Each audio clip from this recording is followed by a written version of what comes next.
역사 소식은 대역죄인에서. 안녕하세요. 대역죄인의 북한산입니다. 먼저 간추린 역사 뉴스 코너입니다. 지난 2주간 어떤 역사 뉴스가 있었는지 훑어보겠습니다. 첫 번째 소식입니다. 지난 강릉 울진 산불로 인해 보물로 지정된 문화재가 소실될 뻔했습니다. 다행히 산불로 인한 문화재 피해는 거의 없었다고 합니다. 문화재청에서는 산불이 확산되자 울진에 위치한 불영사 소장의 문화재를 대피시키는 작업을 진행했습니다. 문화재청은 인력과 장비를 동원해 불영사에 보관하고 있는 문화재를 안전한 곳으로 옮기는 한편 움직이기 어려운 건물과 탑에는 방역 작업을 하였습니다. 산불이 진압된 이후 조사한 결과 강원도 기념물인 어달산 봉수대 외에는 별다른 피해가 없었다고 합니다. 다음 소식입니다. 현존 세계 최고 금속 활자본인 직지 심폐 요절의 가치를 높이기 위한 2022 직지 문화제가 오는 9월 2일에서 7일까지 청주 고인들 박물관과 문화재 교창 본관 등에서 온 오프라인으로 열립니다. 직지, 문화의 불꽃을 주제로 한 직지 문화제에서는 직지의 날 기념식과 직지상 시상식, 온라인 특별전인 흥덕달 직지의 탄생이 펼쳐집니다. 그리고 국제학술회의인 직지 과학 분석 결과, 금속 활자 인쇄술의 보호와 활용이 열리고 마장놀이와 시민 콘테스트, 달빛 콘서트 등도 열립니다. 지난 3월 12일 순원 서거 97주기를 맞아 중국 곳곳에서 추모식이 열렸는데 대만에서는 순원 추모 분위기가 이전 같지 않다는 소식입니다. 순원은 신해혁명의 주요 인물이자三民주의를 제시한 인물로 양안 모두가 국보로 모시는 상징적인 인물로 알려져 있는데 대만의 경우 총통 직선제를 통해 정권 교체가 이루어지기 시작하면서 순원에 대한 언급이 부쩍 적어졌습니다.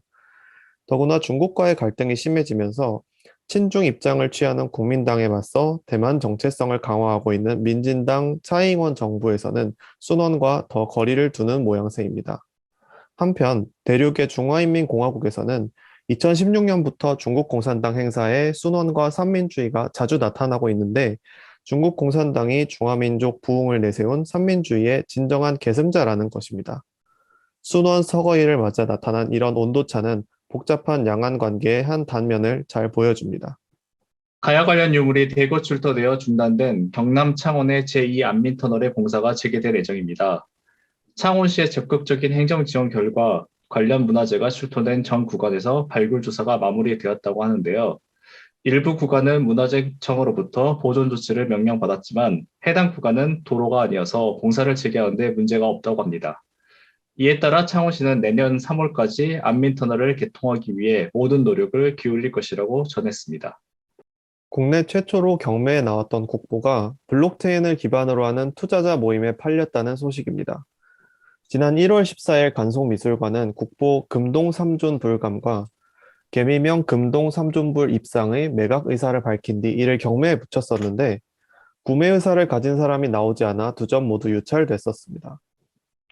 최근 금동 3존 불감의 소유권자가 바뀌었는데 그 매매 과정을 두고 비판과 우려의 목소리가 나오고 있습니다.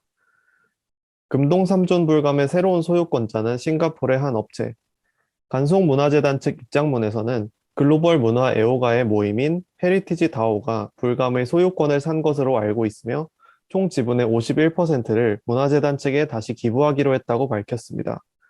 한편 문화재보호법상 국외로 반출할 수 없는 불감 실물의 보관과 관리는 계속해서 간송문화재단 측이 맡게 되는데 일설에는 이들 헤리티지 다오가 NFT, 즉 대체불가 토큰 기술을 활용해 디지털 콘텐츠를 판매하는 사업 계획을 갖고 있다는 이야기도 있습니다.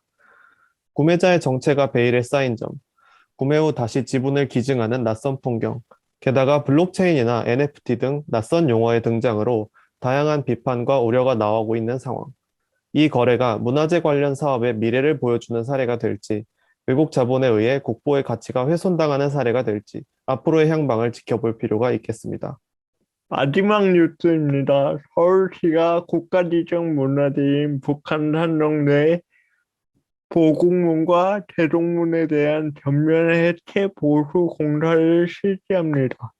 북한산동 보수 공사는 1993년 복원한 이후 약 30년 만으로 기와 벽석 등 주요 부대 노후화로 발생한 구조적인 안전 위해 요소를 없애 북한산동을 찾는 시민과 등산객들의 안전을 확보한다는 목표입니다.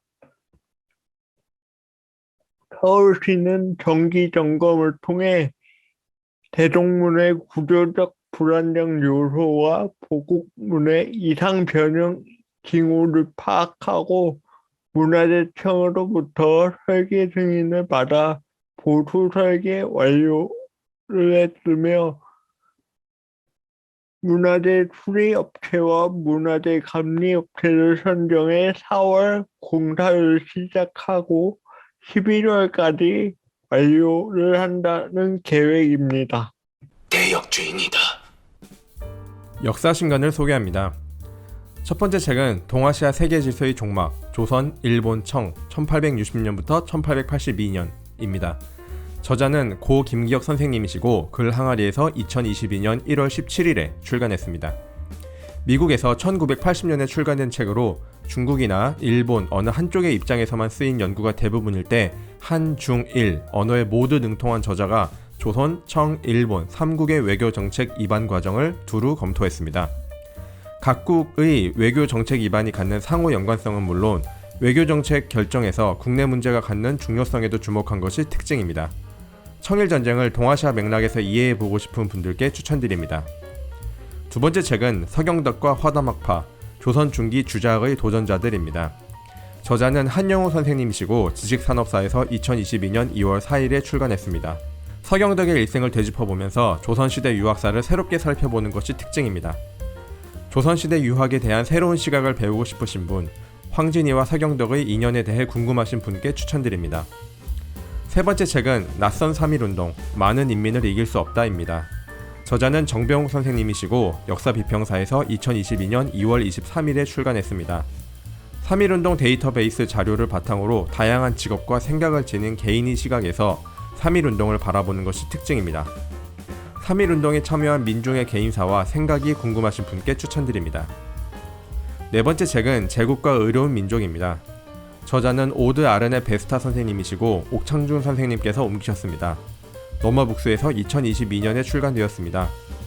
역사책이지만 현재의 한중관계 문제에 대해서도 통시적으로 분석한 책으로 의리라는 가치관을 한국인의 정체성 형성에서 중요 요소로 본다는 것이 신선하다는 특징을 가지고 있습니다. 한중관계의 복잡한 근원을 토파보고 싶으신 분들께 추천드립니다. 대역주의이다. 앞서 소개된 신간 중 오드 아르네 베스타 선생님께서 쓰신 제국과 의로운 민족을 조금 더 자세히 소개해드리겠습니다. 하치님 부탁드립니다. 예, 오늘은 오드 아르네 베르터 선생님의 제국과 의로운 민족이라는 책을 소개하고자 합니다. 먼저 저자인 오드 아르네 베르타 선생님에 대해서 간단히 소개를 하자면 1960년 노르웨이 출신이고 미국 노스캐롤라이나대 역사학과에서 이제 냉전과 혁명, 소련 미국의 대립과 국공내전의 기원으로 라는 논문으로 박사학위를 취득하였습니다. 그 이후에 런던 정경대 하버드를 거쳐서 지금은 예일대 교수로 재직 중입니다. 주로 중국 근현대사와 냉전 시대사를 전공했고요. 저서로는 아마 박사 논문을 이제 책으로 출간한 냉전의 지구사라는 책이 있고, 청 말에 이제 청 제국이 서구 열강의 공격을 겪으면서 어떻게 근대 국가를 만드느냐의 문제를 다룬 이 잠못 이루는 제국이라는 이 책을 내셨습니다. 그럼 이 제국과 의로운 민족이란 책에 대해서 소개를 하고자 합니다. 이 책의 핵심적인 문제의식을 보자면, 중화제국은 전통적으로 동아시아에도 매우 강력한 힘을 지닌 국가였는데, 이 한반도의 국가들은 중국과 인접을 하였고, 중국의 영향력에 크게 좌우가 되었습니다. 하지만 그럼에도 불구하고 독립국가 지위를 오랜 기간 영위를 했는데요. 이 책의 문제의식은 바로 이렇게 한반도 국가들의 독립의 원동력은 어디 있는가입니다. 이제 중국과는 구별되는 국가를 수립한 그런 원동력에 대해서 질문을 던지고 있습니다. 책의 구조와 논리 전개를 보자면, 이 오르타 아르네 베스타 선생님의 이 하버드대 라이샤워 강연록에서 이 책이 출발을 했습니다. 이 라이샤워라는 사람은 1970년대 이 동아시아사를 연구한 미국 학자였는데요. 이 사람의 이름을 따서 특별 강연을 하버드에서 계속 하고 있습니다. 이 책은 그런 하버드대 특별 강연의 강연록을 재구성한 책이라고 할 수 있죠. 이 책은 대체로 14세기 명나라 때부터 이 현재 중화인민공화국까지 한 600년간, 700년간의 이 한중 관계를 거시적으로 다루고 있습니다. 크게 세 장으로 나누는데요. 1장은 이제 19세기 이전의 명청 제국과 조선의 관계에 대해서 살펴보고 있고, 2장 같은 경우는 이 19세기 말 근대가 들어서면서 1945년까지의 변화된 한중 관계에 대해서 살펴보고 있고, 3장의 경우는 1945년부터 현재까지 한중 관계를 살펴보고 있습니다. 개인적으로 느낀 거지만, 한국인이나 한국사에 관심이 많은 사람들은 뭔가 읽을 때 한국사 교과서나 개설서를 읽는 느낌이었습니다. 그만큼 내용이 한국인이 읽기엔 상당히 평이하고 좀 다 아는 내용이라서 이게 엄청 신선하진 않습니다. 하지만 이게 미국인들의 시각에서 보는 거기 때문에 미국인들이 볼 땐 나름 또 신선할 것 같다는 느낌이 듭니다.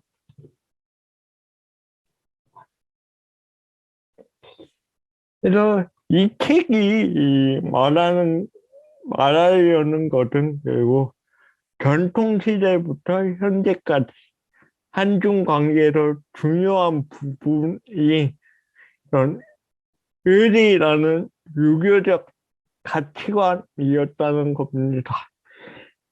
이 13세기 통리학을 도입하면서 한국은 중국을 대할 때 의리에 입각한 외교 관계를 수립합니다.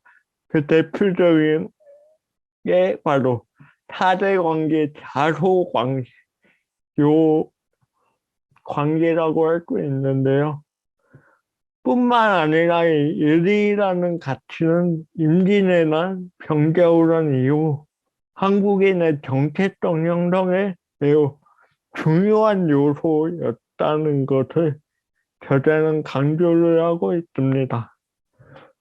이 의리라는 가치가 19세기 서구에서 들어온 이 내셔널리즘과 결합이 되면서 한국인의 그 민족적 정체성을 공고히 하는 역할을 했다고 또 지적을 하고 있습니다.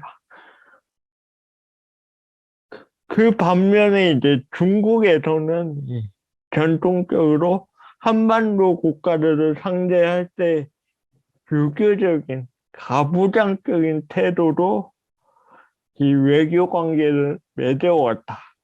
그리고 이것은 현대 그 한중 관계에서도 보이는 부분이 있는데 대표적인 게 이제 한국 전쟁 때 이 중화인민공화국 정권과 북한 정권의 관계에서도 보인다는 걸 지적하고 있습니다. 그러니까 우리 남한 입장에서는 이제 적이지만 이제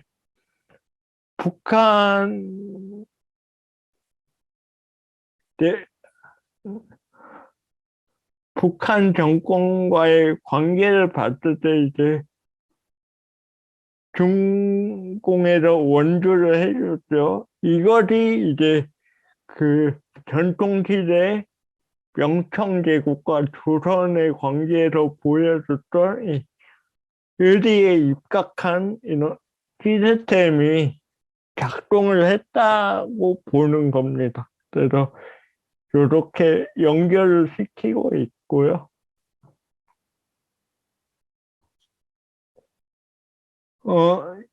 이 책에 대한 저의 평가는 이렇습니다. 네, 장점은 제가 아까 말씀드렸다시피 서구민들이 한중 관계를 이해할 때 매우 쉬운 길잡이서가 아닐까 생각합니다. 그만큼 상당히 쉽게 잘 쓰여져 있고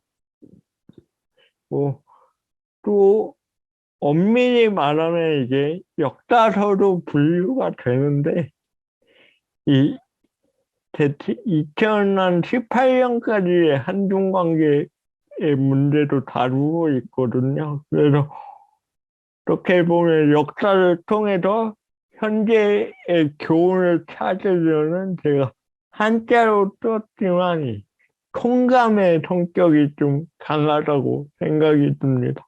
그래서 이런 장점이 있고 이 책의 단점이라기보다는 좀 의문점인데 이런 유교적 가치에 입각한 외교 관계가 한중 관계에서만 보이는 특수한 관계인가 좀 의문점이 듭니다. 이제 중화제국 주변에는 다양한 주변 국가들이 있었고 한국뿐만이 아니라 육추나 베트남 이런 국가들도 있는데 특히 베트남과의 그런 관계를 좀 더 면밀히 한국의 경우와 좀 비교를 했으면 어땠을까 하는 게 제 생각이었던 그런 비교를 통해서 좀 더 한중 관계의 특수성을 좀 더 부각을 시켰으면 좋았을 거라고 저 생각이 돼요. 그래서 이 책에 대해서는 여기까지 소개하는 걸로 하겠습니다. 네. 감사합니다. 2022년 3월 두 번째, 세 번째 주 역사 소식은 여기까지입니다. 시청해주셔서 감사합니다.